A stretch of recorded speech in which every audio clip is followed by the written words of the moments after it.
Painokas 15 nuotraukų uždavinys, kur sąlyga susakyta gana taip, ne visada bent jau man buvo labai ramus skaitant tą sąlygą ir jums galėjo šiek tiek problemyčių sąlygos formulavimas kelti. Kas iš tikrųjų duota toj sąlygoje? Duota, kad jeigu aš užsakau internetu nuotrauką, kurios matmenys yra tokie, 9 cm ant 13 cm, tai man už tą nuotrauką reikia vieną sumokėti šitiek eurų. Na, tai yra 8 euro centai. Jeigu tokių nuotraukų aš užsakau 10 tam pačiam užsakymui, na, tai iš viso bus 80 euro centų. Jeigu aš tas nuotraukas atsiimu toj fotoateljė, ar kaip čia pasakius, toj įstaigoj, tai man nieko nekainuoja. Jeigu aš prašau, kad tas mano užsakytas nuotraukas atvežtų, tai man kainuos dar 4,16 eurų.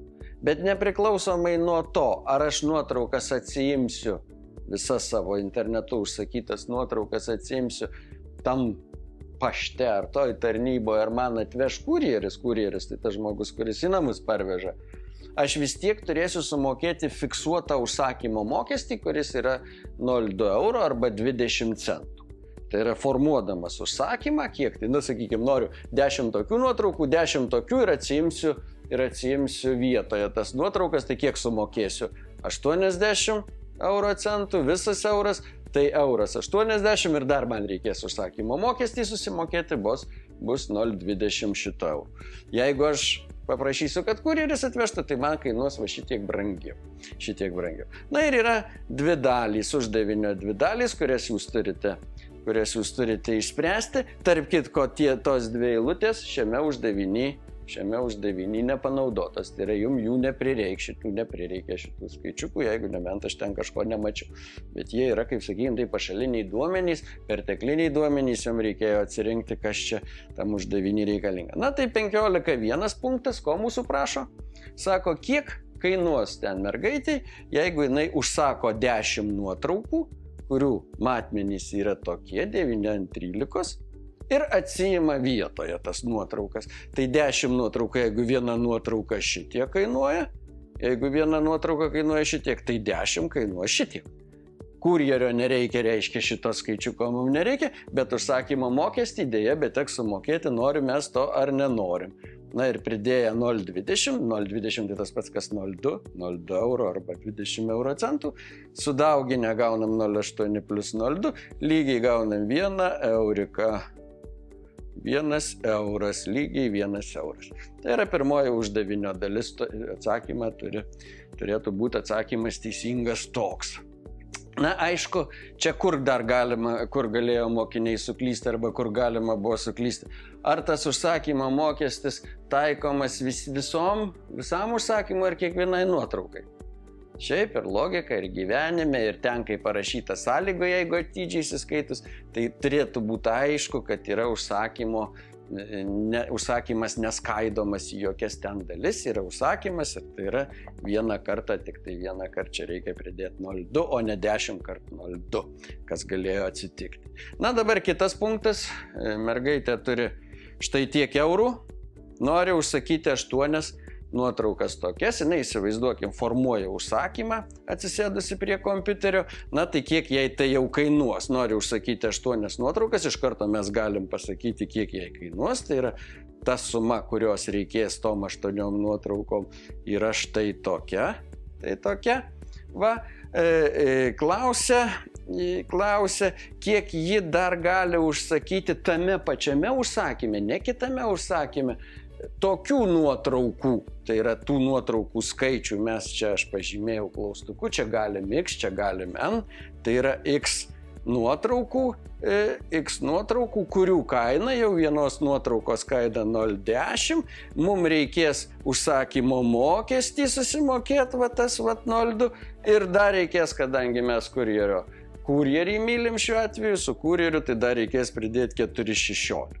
Tai tiek mes išleisim, o turim tiek, tai klausimas kiek šičia yra, na ir jeigu jūs čia nebijote tokių baisinių lygčių, tai va iš šitos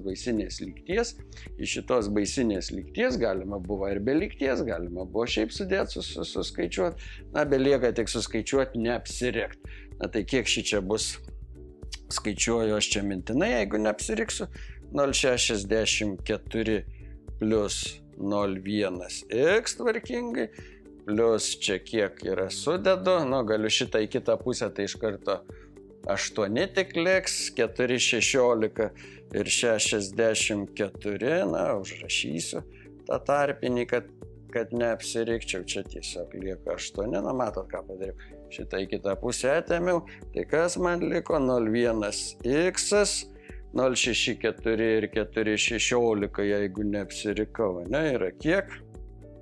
4,8 plus 4,8 ir yra lygu 8, 0,1x jau nebetelpa, operatorius to išauks, 3,2, nu ir kam lygu x?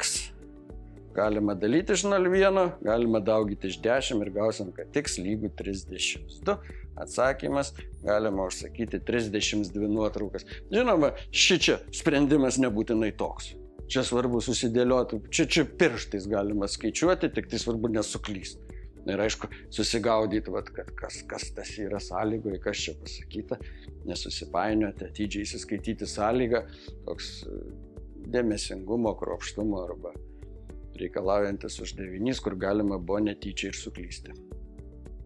Na, tas 15 komplikuotas pakankamai uždavinėlis, pabaiga jo pasirodo yra kitame puslapyje, bet tas kitas puslapis nieko bendro su tuo neturi. Tai yra 15.3 punktas, jis nesusijęs niekaip su ta visa gražia pradžia, su ta lentelė. Todėl šį uždavinį buvo galima spręsti nepriklausomai vėlgi nuo pirmųjų 2 punktų atlikimo sėkmės, padarimo ar nepadarimo. Kas sąlygoje pasakyta, kad mergaitė, Olivija ar koks kitas vardas, turi 30 draugų. Turi 30 draugų, kuriuos jie apklausė. Tie 30 draugų, kaip tie draugai atsakė? 8 draugai pasakė 0, kitaip sakant, neatliko jokių užsakymų, na, aš sąlygos nekartoju, 15 draugų per metus 2 kartus naudojosi tą pašto tarnybą arba kreipėsi su savo užsakymu į pašto tą tarnybą, ar į kokią tai ten firmą, 6 jos draugai net 4 kartus per metus kreipėsi, na ir vienas draugas pasinaudojo 6 kartus tom paslaugom, kurios buvo prašytos šiame 15 uždavinyje. Iš viso kiek draugų? 30 draugų. Kiek jie iš viso atliko užsakymų? Na, tai jeigu šie 8 atliko, ne, tai nei vieno užsakymo, 15 atliko po 2 užsakymus. Tai kiek iš viso bus užsakymų šių 15 draugų? 30, ne? 30 užsakymų, čia 24 ir dar 6. Ta prasme lentelę reikia nagrinėti. Čia reikia susigaudyti, kad 15 draugų, kiekvienas po 2 užsakymus per metus. Ten apie metus eina kalba. Aš čia detaliai sąlygos neskaitau, jūs ją turite. Na ir klausia, kiek vidutiniškai užsakymų ten per metus atliko vienas draugas. Na įsivaizduokim, kiek vidutiniškai kiekvienas, jeigu visi būtų pasidalyję 30 draugų po lygiai užsakymų per metus, kiekvienas vienodai būtų atlikęs, tai kiek vienas jos draugas, vienas bet kuris iš 30 tų užsakymų būtų atlikęs. Na tai kaip tą reikia suskaičiuoti? Reikia suskaičiuoti visus atliktus užsakymus, kiek buvo padarę tie draugai užsakymų ir padalyti tą skaičių iš draugų skaičius. Jeigu buvo 60, sakykime, užsakymų, 30 draugų.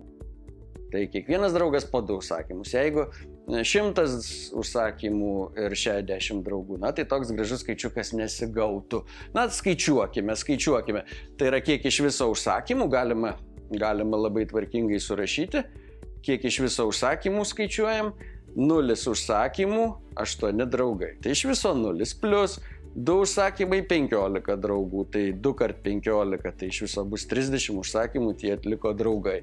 Plus 4 užsakymai, 4 užsakymus atliko 6 jos draugai, po 4 užsakymus kiekvienas, tai iš viso 24. Ir vienas draugas atliko 6 užsakymus, na tai yra iš viso jis atliko 6. Na kiek iš viso draugų? Sąlygoje pasakyta, kad 30, na iš tikrųjų tai yra tas 30 ir yra va tas va skaičiukas, kuris yra antroje lentelės eilutėje 8 + 15 + 6 + 1 ir bus 30. Taip, na tai čia 30 suskaičiuojam, čia 0, čia 30, čia 24 ir 6, 30. Tai iš viso 60, 60 padalyja iš 30 ir gaunam, kad kiekvienas draugas arba Olivijos draugas vidutiniškai per metus atliko 2 užsakymus. Taigi uždavinys toksai visiškai skaičiavimo prasme lengvas, bet reikėjo atidžiai suprasti, kas tas vidutinis draugas, kas tas vidutinis užsakymas ir, sakykime, taip neišsigąsti tos formuluotės.